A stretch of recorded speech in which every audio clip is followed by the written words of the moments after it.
Si vous aimez la mer et ses organismes vivants et la création, restez avec nous pour ce nouveau numéro des Passionnés.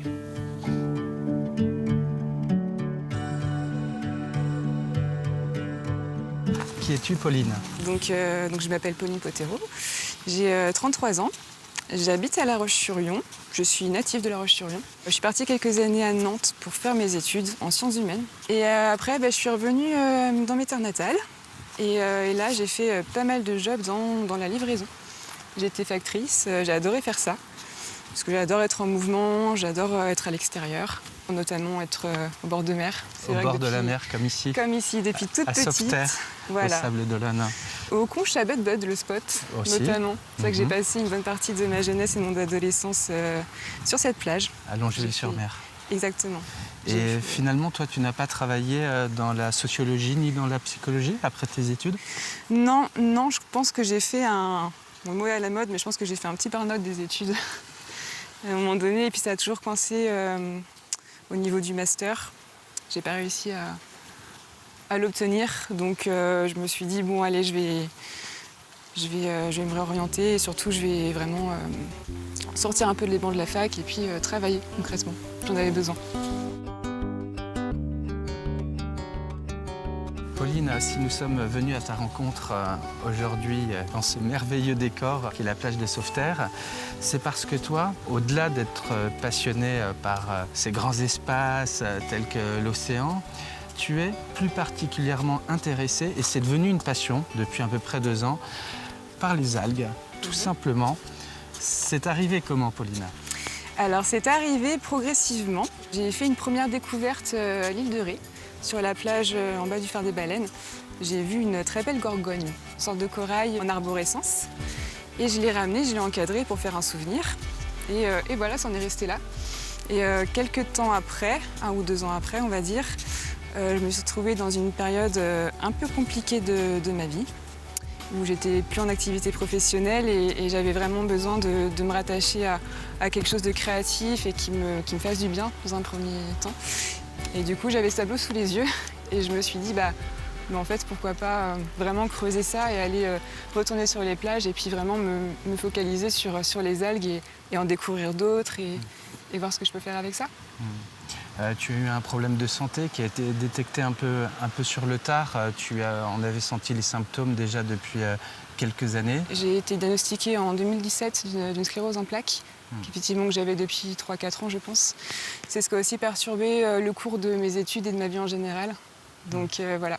Et c'est vrai que dans les moments de moins bien, cette idée de l'algue, ça m'a vraiment poussée, ça m'a fait sortir aussi, ça m'a fait prendre l'air, prendre le large et ça m'a vraiment redonné un élan vital, un élan créatif et c'est assez lié à ça aussi. Oui. Et tu es parti aussi de ce constat que finalement, l'algue, on passait à côté sans s'y intéresser. D'ailleurs, souvent mis de côté, ne serait-ce que par les communes qui pensent que ça fait un peu tâche pour les plagistes. C'est quand même l'un des êtres vivants les plus vieux de la planète. Et il y avait de quoi faire quelque chose pour les sublimer. Et tu as voulu les mettre en scène?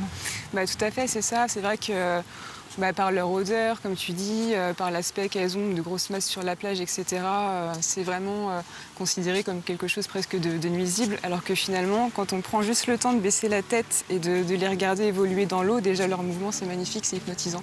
C'est vraiment un ballet.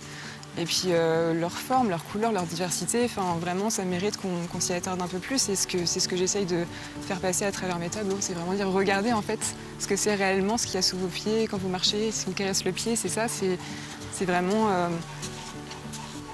Oui, c'est vraiment très beau. Ce végétal sans fleurs, sans graines, sans racines, sans feuilles. Avec des crampons, mais c'est vrai, sans racines. Crampons. Toi, tu viens les observer et puis récolter celles qui t'attirent le plus régulièrement? Ça dépend des marées, souvent à marée basse, à marée descendante, surtout pendant les grandes marées, j'y vais.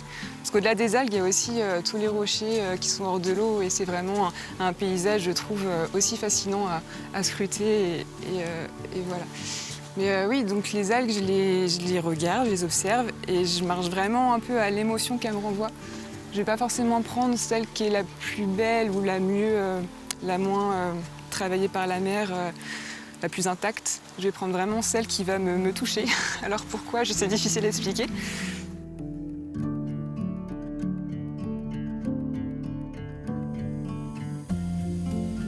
C'est parti pour une petite récolte. En tout cas, on va essayer, Pauline.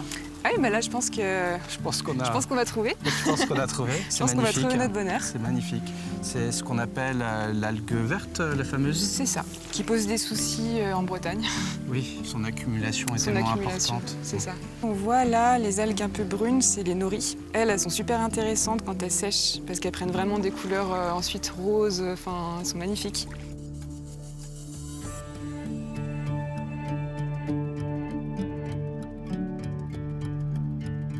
J'ai le droit? Bien sûr. C'est pas que ta chasse gardée? Non, fais ta petite récolte. La tienne était mieux juste avant. Mais c'est vrai qu'il faut avoir le coup d'œil quand même.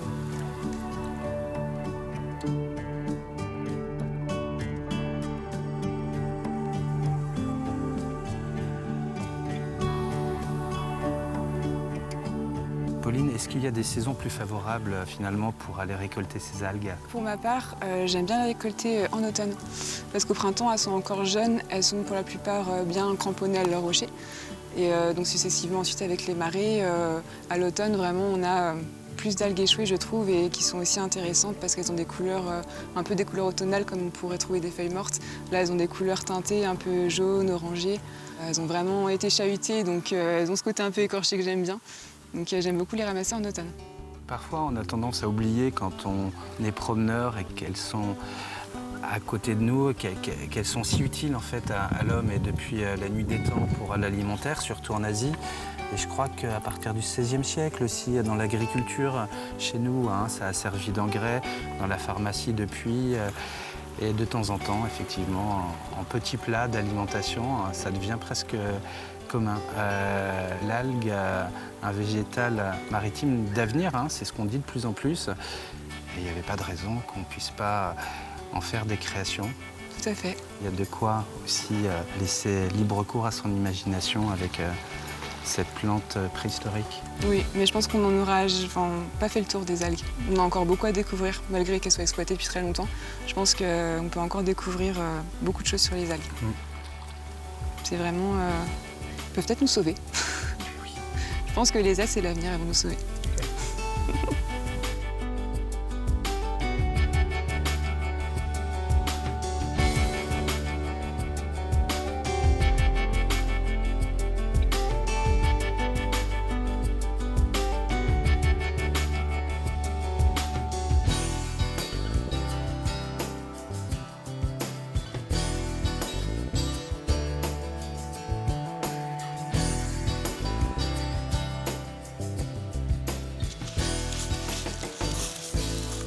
Pauline, qu'en disent tes proches de cet amour que tu as pour les algues? Ils m'encouragent beaucoup, déjà, à développer cette passion. Et ça les étonne pas beaucoup parce qu'ils savent que j'ai vraiment toujours été attirée par la mer, que j'ai toujours été assez observatrice, assez curieuse. Donc quelque part, je pense qu'ils sont pas très étonnés. Et ouais, ils m'encouragent vraiment, ils trouvent ça chouette.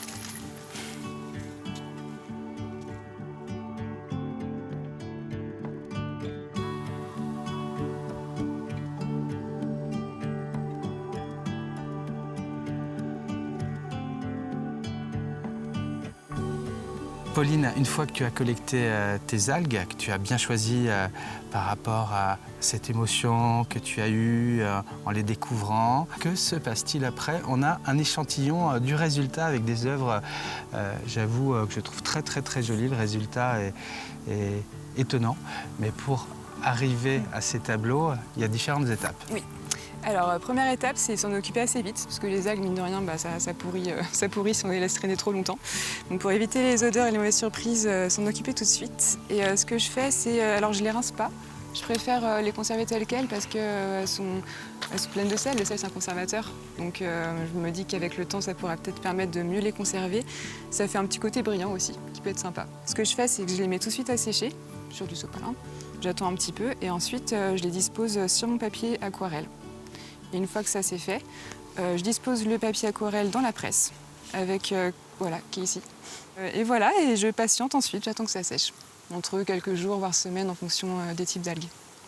Et ensuite, selon le format, tu la places, cette algue, sous verre et tu l'encadres. Exactement. Avec soit des algues uniques, soit des petites compositions et que je colle, que j'assemble et effectivement. Ensuite, je mets sous verre et j'encadre. Et ton travail, tu le fais découvrir à travers une exposition en ce moment au Poiré-sur-Vie. Alors là, nous sommes en juin 2023, mais c'est une exposition qu'on pourra peut-être revoir dans d'autres endroits. L'objet, c'est de pouvoir partager aussi cet art et de le faire connaître davantage. C'est quelque chose qui, aux États-Unis et en Angleterre, est plus populaire, hein, l'art avec les algues. En France, ça reste méconnu. En France, c'est assez méconnu, mais c'est vrai qu'en commençant l'activité, je me suis rendu compte qu'au Royaume-Uni, c'était très très répandu. Il y a beaucoup d'artistes qui font des tableaux, qui font des impressions, enfin vraiment qui utilisent l'algue de diverses manières et c'est beaucoup plus répandu. C'est vrai qu'en France, on est quelques-uns, hein, mais voilà, c'est pas encore très populaire. Ce qui est intéressant aussi, c'est de voir comment ça va évoluer avec le temps, probablement des nuances de couleurs qui vont aussi varier avec les années. Tout à fait, je sais que là, ça fait 2 ans que j'ai commencé et même en 2 ans, il y a certaines algues par exemple que j'ai prises, elles étaient brunes. Finalement, j'ai un rose qui est éclatant, qui est super joli. Donc c'est vraiment un tableau évolutif en fait. Quand on l'a, on ne sait pas ce qu'il va devenir dans 2 ans. Au niveau de la couleur, en général, ça rend vraiment joli. Elle s'embellisse avec le temps.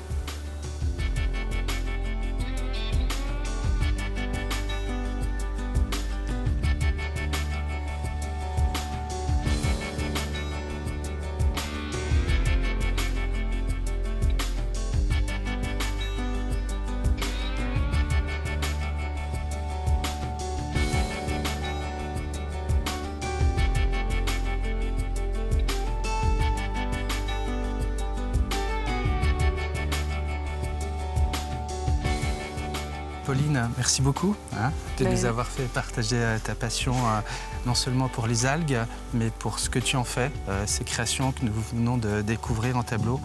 C'est très réussi. Je te souhaite bon vent pour la suite. Mais merci beaucoup à toi. Merci Pauline. Et puis nous, on se retrouvera naturellement pour une autre émission des Passionnés. Ce sera toujours sur TV Vendée.